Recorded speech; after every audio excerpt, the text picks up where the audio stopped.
Hello everyone, hope you all are fine and doing great. Welcome back to study centre. ಯಾರು ನನ್ನ ಚಾನಲ್ನ ಹೊಸದಾಗಿ ನೋಡ್ತಾ ಇದ್ದೀರಾ, ಪ್ಲೀಸ್ ನನ್ನ ಚಾನಲ್ಗೆ ಸಬ್ಸ್ಕ್ರೈಬ್ ಮಾಡ್ಕೊಳ್ಳಿ. ವೀಡಿಯೋಸ್ನ ನೋಡಿ ಇಷ್ಟ ಆದರೆ ಲೈಕ್ ಮಾಡಿ, ಕಮೆಂಟ್ ಮಾಡಿ, ಶೇರ್ ಮಾಡಿ. ಇವತ್ತಿನ ವಿಡಿಯೋ ಬಂದು SSLC science physics first chapter electricity ಅನ್ನೋ ಒಂದು ಲೆಸನ್ನ ಸ್ಟಾರ್ಟ್ ಮಾಡ್ತಾ ಇದ್ದೀನಿ.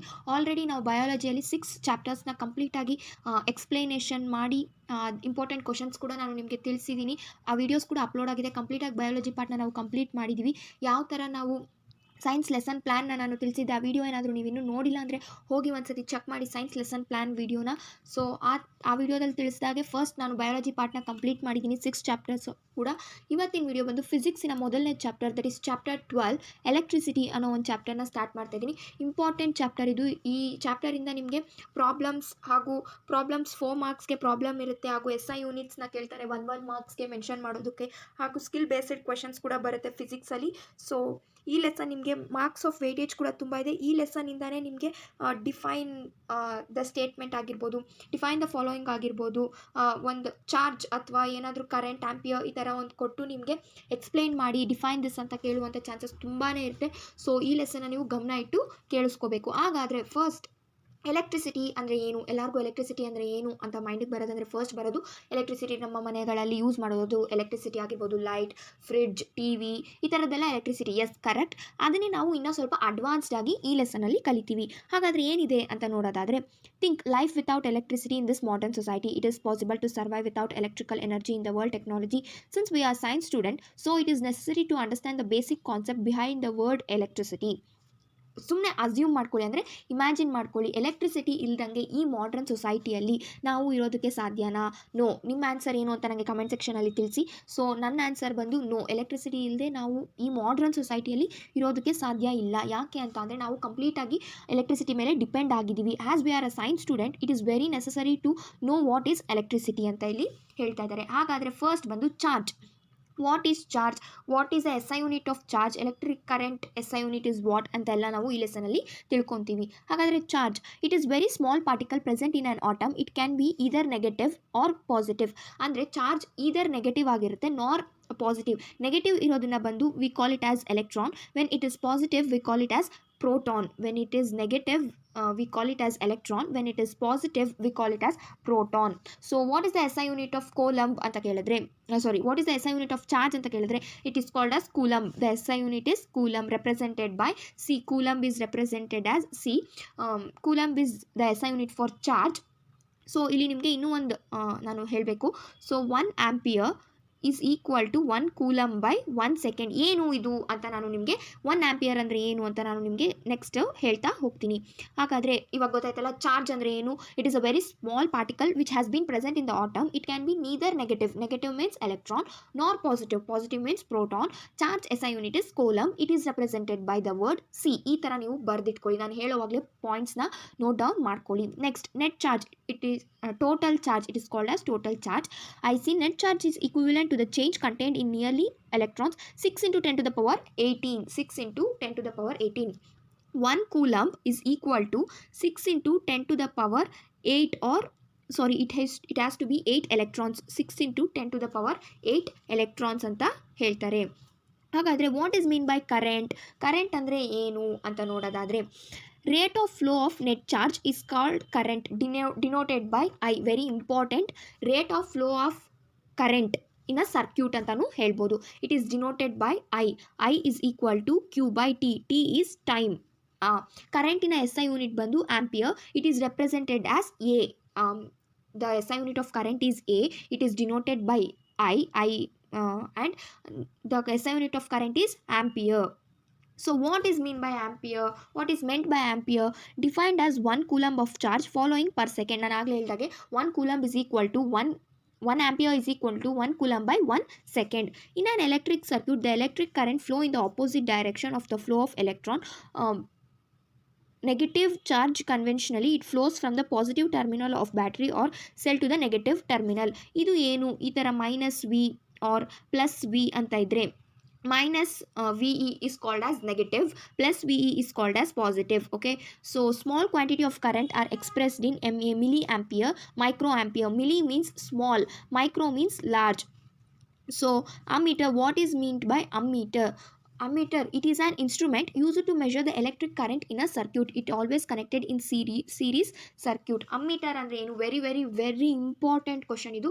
ಡಿಫೈನ್ ಅಮ್ಮೀಟರ್ ಅಂತ ಕೇಳ್ತಾರೆ ನಿಮಗೆ. So it is an instrument. Ammeter is basically an instrument use to measure. ಏನಕ್ಕೆ ಇದನ್ನು ಯೂಸ್ ಮಾಡ್ತಾರೆ ಅಂದರೆ ಎಲೆಕ್ಟ್ರಿಕ್ ಕರೆಂಟ್ನ ಮೆಷರ್ ಮಾಡೋದಕ್ಕೆ ಅಮ್ಮೀಟರ್ನ ಯೂಸ್ ಮಾಡ್ತಾರೆ. It is always connected in series ಸರ್ಕ್ಯೂಟಲ್ಲಿ ಅಮ್ಮೀಟರ್ ಯಾವಾಗಲೂ ಸೀರೀಸ್ ಆಗಿ ಕನೆಕ್ಟ್ ಆಗಿರುತ್ತೆ. So it is represented by the symbol. ಇಲ್ಲಿ ಕೊಟ್ಟಿದ್ದಾರೆ ಅಮ್ಮೀಟರಿನ ಸಿಂಬಲ್ ಕೂಡ ಇಲ್ಲಿ ಕೊಟ್ಟಿದ್ದಾರೆ. In an electric circuit it has low resistance. Ammeter which has low resistance or high resistance ಅಂತ ಕೇಳುವಂಥ ಚಾನ್ಸಸ್ ಇರುತ್ತೆ. So it has low resistance. What is meant by electric circuit? another important question. It is a closed path which an electric current flows. Electric circuit is a closed path which electric current flows through it. So ಈ diagram ಬಂದು ನಿಮಗೆ very important. So ಈ ಥರ diagram ನಿಮಗೆ ಒಂದು ಕೇಳ್ತಾರೆ 2 or 3 ಮಾರ್ಕ್ಸ್ಗೆ definite ಆಗಿ ಈ ಥರ ಒಂದು ಕ್ವಶನ್ ನಿಮಗೆ ಇದೇ ಇರುತ್ತೆ. So very important. ನೀವು last year 2022 batch paper final exam ಪೇಪರಲ್ಲಿ ನೋಡಿದ್ರು ನಿಮಗೆ ಸ್ಟಾರ್ಟಿಂಗ್ ಪೇಜಲ್ಲೇ ಈ ಕ್ವಶನ್ ಇತ್ತು.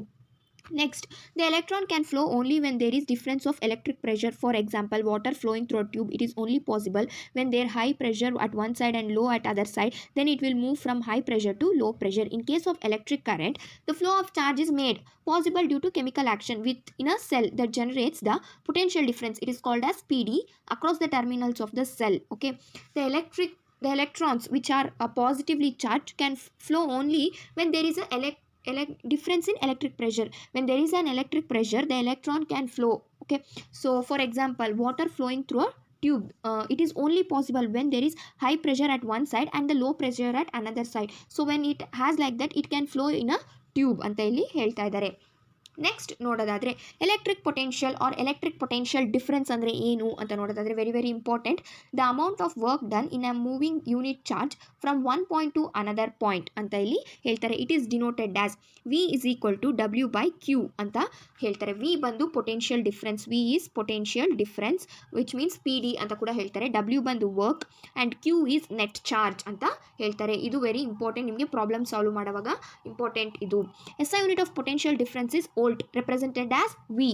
What is 1 volt ಅಂತ ನೋಡೋದಾದರೆ when 1 joule of work is done to carry 1 coulomb of charge from one point to another of a current carrying conductor, then the potential difference is said to be 1 volt ಅಂತೆ. 1 volt ಅಂತ 1 volt 1 coulomb ಈ ಥರ ಯಾವ ಥರ ಹೇಳ್ತಾರೆ ಅಂತ ಕೇಳುವಂಥ chances ಎಕ್ಸಾಮಲ್ಲಿ ಇರುತ್ತೆ. ಸೊ ವೆನ್ 1 joule ವರ್ಕ್ ಮುಗಿದಿದ್ದಾಗ 1 joule 1 J, you can represent it as 1 J, work is done to carry 1 coulomb of charge from one point to another of a current carrying conductor. Then it is called as potential difference is said to be 1V ಅಂತ ಇಲ್ಲಿ ಹೇಳ್ತಾರೆ. It is standard representation is 1 volt is equal to 1 joule by 1 coulomb. Okay, so ಅರ್ಥ ಆಯಿತು ಅಂತ ಅಂದ್ಕೊಂಡಿದ್ದೀನಿ. ಏನಾದರೂ doubt ಇದ್ದರೆ comment ಸೆಕ್ಷನಲ್ಲಿ ಹೇಳಿ. ವೋಲ್ಟ್ ಮೀಟರ್ ಅಂದ್ರೆ ಏನು? Again very important. It is a device. It is basically like a meter. It is also device or instrument used to measure the potential difference. Ammeter is used to measure the electric current. It is connected in series. Here voltmeter, it is used to measure the potential difference PD, which is called as potential difference. It is always connected in parallel. It has high resistance too. So very easy and important questions. So idenu symbols for some common used instrument in circuit diagrams anta nodadadre, yes, this is very important. Idu ee 9 symbols alli definite ಆಗಿ ನಿಮಗೆ ಯಾವುದಾದ್ರೂ 2 ನಿಮಗೆ ಕೇಳ್ತಾರೆ ಎಕ್ಸಾಮಲ್ಲಿ 1 mark question ಆಗಿ ಅಥವಾ 2-3 marks question ಆಗಿ ಕೇಳುವಂಥ ಚಾನ್ಸಸ್ ಇರುತ್ತೆ. Define volt meter and represent the battery symbol or define ammeter represent the joint wire symbol. ಈ ಥರ ಕೇಳಿದ್ರೆ ನಿಮಗೆ 2 ಮಾರ್ಕ್ಸ್ಗೆ ಕೇಳುವಂಥ ಚಾನ್ಸಸ್ ಇರುತ್ತೆ.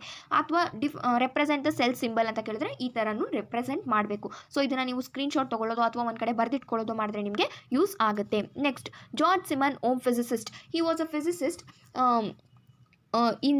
his age was 1787 to 1854. ಈ ಏಜಲ್ಲಿ ಇವರ ಡಿಸ್ಕವರೀಸ್ ಆಗಿರ್ಬೋದು, ಇವ್ರು ಏನೇನು ಹೇಳಿದ್ರು ಈ ಪೀರಿಯಡಲ್ಲಿ ಏನೇನಿತ್ತು ಅಂತ ಇವಾಗ ನಾವು ತಿಳ್ಕೊತೀವಿ. Found the relationship between the current which is denoted as I flowing through a conductor and potential difference which is volt V across the terminals of a conductor using the circuit diagram. ಇಲ್ಲಿ graph ಕೊಟ್ಟಿದ್ದಾರೆ. ನಿಮಗೆ graph ಯಾವುದೇ ಕಾರಣಕ್ಕೂ ಕೇಳೋದಿಲ್ಲ ಅಂತ ಅಂದ್ಕೊಂಡಿದ್ವಿ. So ಅಷ್ಟು important ಅಲ್ಲ.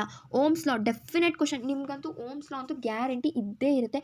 ಈ ಕ್ವಶನ್ನ ಮಾತ್ರ ಇಗ್ನೋರ್ ಮಾಡೋಂಗೆ ಇಲ್ಲ. Ohm's law is very important question. 2 or 3 ಮಾರ್ಕ್ಸ್ಗೆ ಕೇಳ್ತಾರೆ. He stated that, who stated Ohm's law? George Simon Ohm. He stated that current carrying through a conductor is directly proportional to the potential difference across its ends, provided the temperature remains always constant. V directly proportional to I, which means V is equal to I R ಅಂತಲೂ ಹೇಳ್ಬೋದು. So what he states, current carrying through a conductor is directly proportional. It is a directly proportional symbol to the potential difference across the two ends in the conductor. In the two ends it is directly proportional and its temperature remains always constant or same. When R is the proportionality constant for the given metal at the temperature and it's said to be resistance, the graph between V and I is always a straight line. ಇಲ್ಲಿ ನೀವು ನೋಡ್ತಾ ಇದ್ರೆ V and I ಗೆ ಯಾವಾಗಲೂ graph straight line ಆಗಿ ತೋರಿಸ್ತಾ ಇರ್ತಾರೆ. Resistance again very very important question. So ನಾನು ಯಾವ್ದು ಇಂಪಾರ್ಟೆಂಟ್ ಅಂತೀನೋ ಅದೆಲ್ಲ ಡೆಫಿನೆಟ್ ಆಗಿ ಇಂಪಾರ್ಟೆಂಟೇ, ಸೊ ಮಾರ್ಕ್ ಮಾಡ್ಕೊಳ್ಳಿ. It is the property of a conductor that opposes the flow of current. It is represented by R and it symbol is, ಅದು ಕೂಡ ಇಲ್ಲಿ ನಾನು ನಿಮಗೆ ತೋರಿಸಿದ್ದೀನಿ. ಸೊ ರೆಸಿಸ್ಟೆನ್ಸ್ ಈ ಥರ ಬೇಕಾದರೂ ಬರಿಬೋದು, ಅಥವಾ ನಾನು ಇನ್ನೊಂದು ಡೆಫಿನೇಷನ್ ಕೂಡ ಹೇಳ್ತೀನಿ. The property of the conductor to stop or resist the flow of charge throughout it ಅಂತಲೂ ನೀವು ಬರಿಬೋದು. SI unit of resistance is ohm ಅಂತ ಹೇಳ್ತಾರೆ. ಓಮ್ ಅಂತ ಆದರೂ ಮೆನ್ಷನ್ ಮಾಡ್ಬೋದು, ಅಥವಾ ಇಟ್ ಸಿಂಬಲ್ ಈಸ್ ಓಮ್, ಈ ಥರ ಕೂಡ ನೀವು ಮೆನ್ಷನ್ ಮಾಡ್ಬೋದು. What is meant by 1 ohm? The resistance of a conductor is set to be 1 ohm when the potential difference across the conductor is 1 volt and the current flowing through it is 1 ampere ಅಂತ ಇಲ್ಲಿ ಹೇಳ್ತಾರೆ. Rheostat again very very important question. ಈ ammeter, voltmeter, resistance, rheostat ಈ 4ರಲ್ಲಿ ಯಾವುದಾದ್ರೂ definite ಆಗಿ 2 or 1 ನಿಮಗೆ ಇದ್ದೇ ಇರುತ್ತೆ. What is rheostat? As we know that V is equal to IR, therefore 1 is equal to VR shows that current through conductor resistor is inversely proportional in its resistance. Its symbol is, so ಅದರ symbol ಬಂದು ಈ ಥರ ಆದರೂ ಬರಿಬೋದು, ಅಥವಾ ಈ ಥರ ಆದರೂ ಮೆನ್ಷನ್ ಮಾಡಬಹುದು. ಸೊ ಇಲ್ಲಿ ತನಕ ನಿಮಗೆ ಅರ್ಥ ಆಯಿತು ಅಂತ ಅಂದ್ಕೊಂಡಿದ್ದೀನಿ. Factors on which resistance of a conductor depend, ಇದು 5 ಮಾರ್ಕ್ಸ್ ಆರ್ 4 ಮಾರ್ಕ್ಸ್ 3 ಮಾರ್ಕ್ಸು ಕೂಡ 3 to 5 ಮಾರ್ಕ್ಸ್ಗೆ ನಿಮಗೆ ಕೇಳುವಂಥ ಚಾನ್ಸಸ್ ಇರುತ್ತೆ. ಸೊ ನಾನು ಇವತ್ತಿನ ವಿಡಿಯೋ ಇಲ್ಲಿಗೆ ಸ್ಟಾಪ್ ಮಾಡ್ತಿದ್ದೀನಿ. ನೆಕ್ಸ್ಟ್ ವಿಡಿಯೋದಲ್ಲಿ ನಾನು ನಿಮಗೆ ಇನ್ನೂ ಇಂಪಾರ್ಟೆಂಟ್ ಪಾಯಿಂಟ್ಸ್ನೆಲ್ಲ ನಾನು ನಿಮಗೆ ನೆಕ್ಸ್ಟ್ ವಿಡಿಯೋದಲ್ಲಿ ತಿಳಿಸ್ತೀನಿ. ಸೊ ಈ ವಿಡಿಯೋ ನಿಮಗೆ ಅರ್ಥ ಆಗಿದ್ದರೆ, ಇಷ್ಟ ಆಗಿದ್ದರೆ ಪ್ಲೀಸ್ ಒಂದು ಲೈಕ್ ಮಾಡಿ, ಕಮೆಂಟ್ ಮಾಡಿ, ಶೇರ್ ಮಾಡಿ. ನನ್ನ ಚಾನಲ್ಗೆ ಸಬ್ಸ್ಕ್ರೈಬ್ ಮಾಡ್ಕೊಂಡಿಲ್ಲ ಅಂದರೆ ಪ್ಲೀಸ್ ನನ್ನ ಚಾನಲ್ಗೆ ಸಬ್ಸ್ಕ್ರೈಬ್ ಮಾಡ್ಕೊಳ್ಳಿ. ಪಕ್ಕದಲ್ಲೇ ಬರುವಂಥ ಬೆಲ್ ಐಕಾನ್ನ ಕ್ಲಿಕ್ ಮಾಡೋದು ಮರಿಬೇಡಿ, ಸೊ ದಟ್ ನನ್ನ ಪ್ರತಿ ವಿಡಿಯೋ ನೋಟಿಫಿಕೇಶನ್ ನಿಮಗೆ ಫಸ್ಟ್ ಬರುತ್ತೆ. ನಿಮಗೆ English, Hindi, maths, science 4 subjects ಏನಾದರೂ ಡೌಟ್ ಇದ್ದರೆ ಟಾಪರ್ಸ್ ಟ್ಯುಟೋರಿಯಲ್ಸ್ ಅನ್ನೋ ಒಂದು ಚಾನಲ್ ಲಿಂಕ್ ನಾನು ಡಿಸ್ಕ್ರಿಪ್ಷನ್ ಬಾಕ್ಸಲ್ಲಿ ಮೆನ್ಷನ್ ಮಾಡಿರ್ತೀನಿ. ಹೋಗಿ ಒಂದ್ಸತಿ ಅವ್ರ ಚಾನಲ್ ವಿಸಿಟ್ ಮಾಡಿ, ವೀಡಿಯೋಸ್ನ ನೋಡಿ ಇಷ್ಟ ಆದರೆ ಸಬ್ಸ್ಕ್ರೈಬ್ ಮಾಡ್ಕೊಳ್ಳಿ, ಲೈಕ್ ಮಾಡಿ, ಕಮೆಂಟ್ ಮಾಡಿ, ಶೇರ್ ಮಾಡಿ. ಸೊ ನಾನು ನಿಮಗೆ ನೆಕ್ಸ್ಟ್ ವಿಡಿಯೋ ಜೊತೆ important video, don't miss this video. And next video 2 factors on which resistance of a conductor depends. ಈ ಕ್ವಶನ್ ನಿಮಗೆ ಎಲ್ಲ paper, model paper, practice paper, final ಪೇಪರಲ್ಲಿ ಕೂಡ ನಿಮಗೆ ಕೇಳಿರುವಂಥ ಕ್ವಶನ್. ಸೊ ನೆಕ್ಸ್ಟ್ ವಿಡಿಯೋ ಜೊತೆ ನಾನು ನಿಮಗೆ ಆ ಕಾನ್ಸೆಪ್ಟ್ ಜೊತೆ ಸಿಗ್ತೀನಿ. ಸೊ ಇಲ್ಲಿ ತನಕ ಅರ್ಥ ಆಗಿದೆ ಅಂತ ಅಂದ್ಕೊಂಡಿದ್ದೀನಿ. ಏನಾದರೂ ಡೌಟ್ಸ್ ಇದ್ದರೆ ಪ್ಲೀಸ್ ನನಗೆ ಕಮೆಂಟ್ ಸೆಕ್ಷನಲ್ಲಿ ತಿಳಿಸಿ. ನಾನು ನೆಕ್ಸ್ಟ್ ವಿಡಿಯೋಲ್ಲಿ ಆ ಡೌಟ್ಸ್ನ ನಿಮಗೆ ಕ್ಲಾರಿಫೈ ಮಾಡಿ ನಾನು ನೆಕ್ಸ್ಟ್ ಟಾಪಿಕ್ನ ಹೇಳ್ಕೊಡೋದಕ್ಕೆ ಸ್ಟಾರ್ಟ್ ಮಾಡ್ತೀನಿ. So meet you all in my next videos. Until then take care. Thank you every one.